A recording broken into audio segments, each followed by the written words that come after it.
Well, I've never really shared with my readers on Women Living Well why we homeschool or what our philosophy of homeschooling is.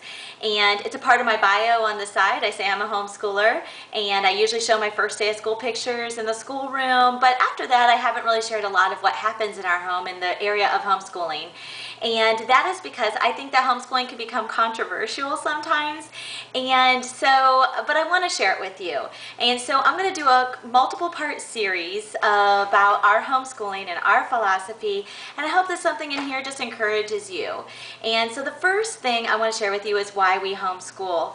And let me first just start by saying that school decisions are not permanent decisions. You know, we have three options. We can homeschool, send our children to Christian schools, or send our children to public schools. And I believe that there are no cookie cutter families, and that in every home, this is going to be a decision that we have to make individually for ourselves based on our children's needs, the mother's needs, the father's desires, and sometimes it's based on income. I mean, Christian schools are expensive, and some of us might want to send our children to Christian schools, but in this season of life, we can't. For others, they have great public schools right there in their area. They're almost like a private school. I know that one school district away from where we live, we have a school district that's just filled with just Christian families and with Christian teachers, and it's an awesome public school.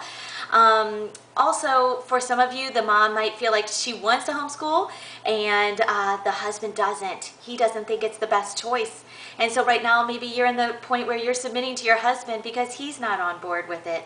Or vice versa, the husband wants homeschooling, but the wife is thinking, I don't know how to do it. I'm not sure I'm good enough. I don't think I can do it. And so there's so many different ways that you can do schooling, or ways that influence your decision. Some may choose to homeschool during the little elementary years and then bring your kids home for junior high and senior high. Others start with their foundation of homeschooling and then eventually put them in public schools in junior high and senior high. That's what my oldest sister did. She has 3 boys, and she homeschooled through 7th grade and then put her children in public schools, and they're doing well.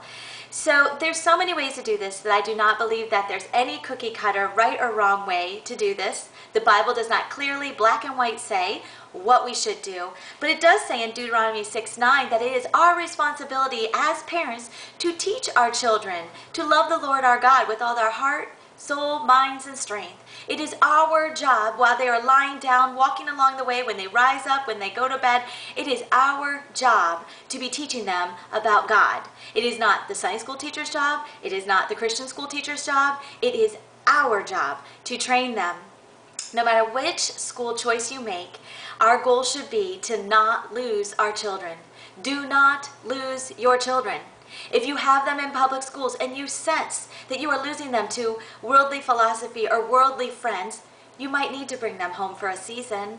Or vice versa, if you sense a lot of bitterness and different things just happening in your home, and just a situation where you have too much and you can't homeschool maybe the children as well as you thought you could, it's okay to take a break and send them to school and then maybe bring them back home when maybe mentally you're in a different place. There are seasons of life, and school decisions are not permanent decisions. So the reason why we personally decided to homeschool was for 3 reasons. One, because we want to give our children the strong foundation of their belief and faith in God. We want to give them strong morals and values. So I can just pour myself into my children while they are young during the foundational years. The second reason is because when I started school in kindergarten, my son, we lived in a city school district where the schools were failing and under academic emergency. It wasn't a good choice to send them to public schools. And thirdly, because my husband at the time was traveling a lot, and I wanted to be able to take our books on the road and keep the family together. So that was our personal reasons, but that's not the case for everyone. A lot of you may not be in a city school district, or you may live right next to a Christian school that's awesome and you have the finances, or you may not have a husband who travels, you don't need to get on the road. So there's so many different factors, but the key is, no matter what you choose, do not lose your children. And so this is part 1, and part 2 is going to be about the benefits of homeschooling. So stop back and walk with the King.